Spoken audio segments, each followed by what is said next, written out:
tous et bienvenue dans ce nouvel épisode de Vivez la Vendée. On est au Poiré-sur-Vie.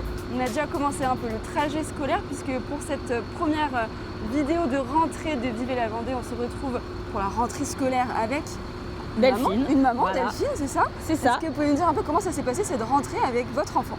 On a tout préparé hier et puis Sam voulait du coup être autonome et prendre le car dès le premier jour. Okay. Donc on a dit c'est parti. Comme un grand. Comme un grand. Donc voilà, il a installé dans le car et je le rejoins quand même au collège. Et il va aller dans quelle classe là? 6e. Ok, donc c'est un grand quand même. C'est un grand, ouais, ça y est, c'est un grand. Et alors la 6e, le collège, tout ça, ça lui fait quoi? Est-ce que souvent il y a une transition un peu compliquée pour les élèves? Oui, il appréhende un petit peu forcément, mais un petit peu d'excitation aussi, un mélange de tout ça. Donc voilà, il a hâte, je pense qu'il a hâte. Et vous? Un peu stressé, presque plus que lui. Alors moi ça fait 8 ans que je roule donc pour Sauvetour et donc pour Allez Hop. Et c'est comme une rentrée.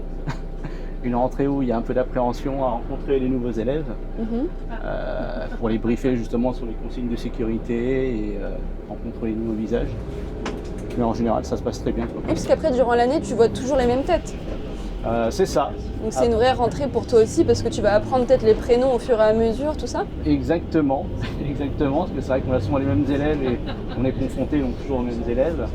Et on appréhende un petit peu et puis on compose avec les nouveaux aussi.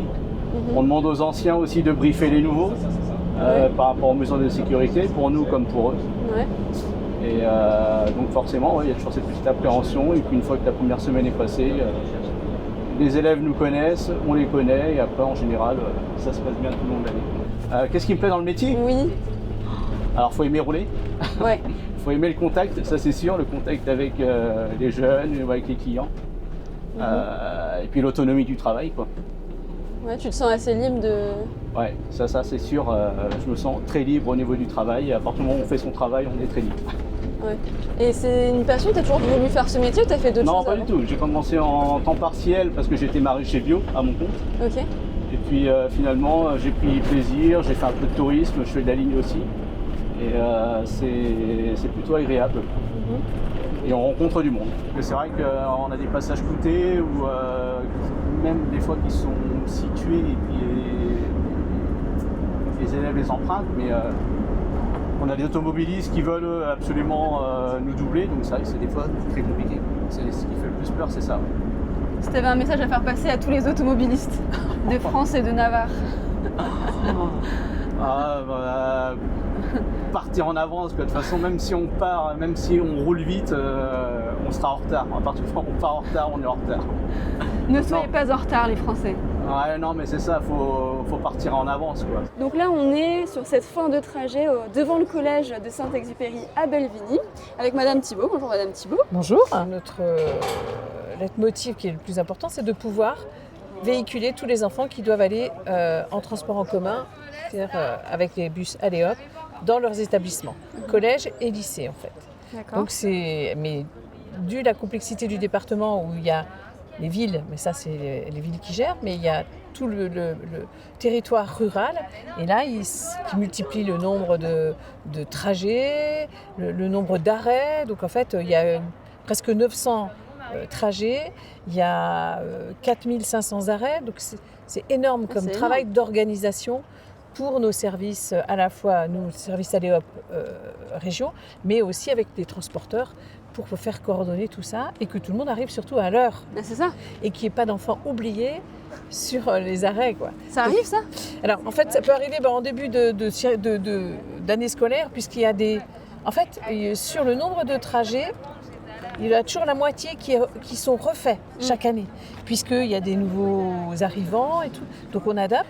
Donc la moitié des trajets, donc sur les 900, c'est 900 allées, donc c'est sur 1800, il y en a la moitié tous les ans, chaque année, qui sont revus. Donc c'est énorme, quoi. Donc il peut arriver un matin, le premier matin, qu'il y ait un arrêt qui soit oublié parce que, alors c'est pas entendable, mais l'erreur humaine, on sait que c'est possible. Hein. Donc là, l'enjeu en Vendée, c'est qu'en fait, il y a des villes. Là, il n'y a pas trop de soucis sur les villes pour les enfants. Pour les récupérer, c'est assez simple, c'est ça? Ouais.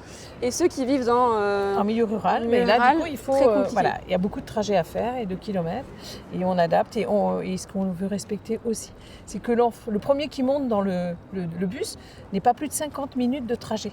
Parce que sinon, c'est énorme. Et puis, ça voudrait dire qu'il pourrait se lever très tôt. Et voilà, il faut qu'on respecte tout ça. Donc, voilà. Et ça fait défaut à ceux qui vivent en pleine campagne. Alors, les jeunes, comment ils font si vous refusez parce que ça fait trop loin? Mais on s'adapte, on s'adapte, on fait au mieux. On n'oublie surtout pas la ruralité.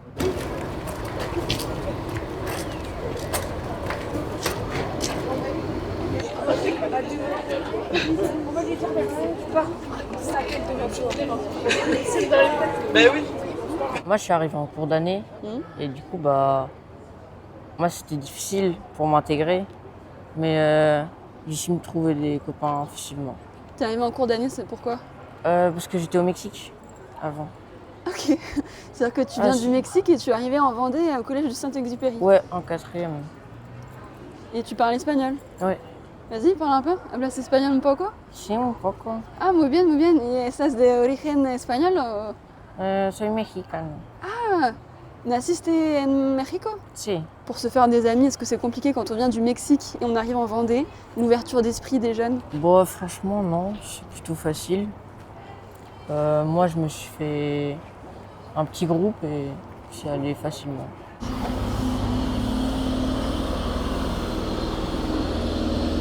Est-ce qu'on peut quand même avoir un petit mot sur pourquoi visuellement il y a un écart entre le fait que j'ai dit qu'il y avait une 50aine d'élèves qui allaient être dans le quart scolaire et finalement j'en ai vu que 2, donc vraiment pas beaucoup, pourquoi?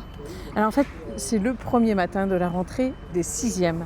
Et en fait, très souvent, les parents les accompagnent puisque c'est des enfants qui avant ne sont pas habitués à prendre le bus. Donc en fait, je vois il y a une maman qui l'a accompagné à l'arrêt du bus. L'enfant est monté dans le bus et puis après on a retrouvé la maman à l'entrée du collège. Et en fait c'est la journée particulière des 6e, donc en fait le premier jour les parents les accompagnent à l'établissement et donc ils prennent pas le bus.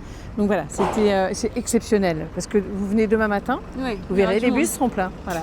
Je voulais aussi savoir, il y a une augmentation de 5 € au niveau du prix, ça a fait débat. L'augmentation du coût de la vie, il est pour les familles, mais il est aussi pour la région. Le carburant, le personnel, donc en fait 5 € voilà, c'est peu. Alors peut-être que pour des familles c'est beaucoup, mais je rappelle quand même qu'en fait ça coûte 155 € pour l'année aux parents, qu'à la région ça coûte 1260 €. Donc la différence, c'est à la charge de la région. Donc ça, je crois qu'il ne faut pas l'oublier parce qu'en fait, ça équivaut à 1 € par jour le transport. Donc ça reste très raisonnable. Donc voilà l'explication. Merci beaucoup Madame Thibault pour Avec ces plaisir. explications. Et nous on se retrouve dès demain pour un nouvel épisode de Vivez la Vendée.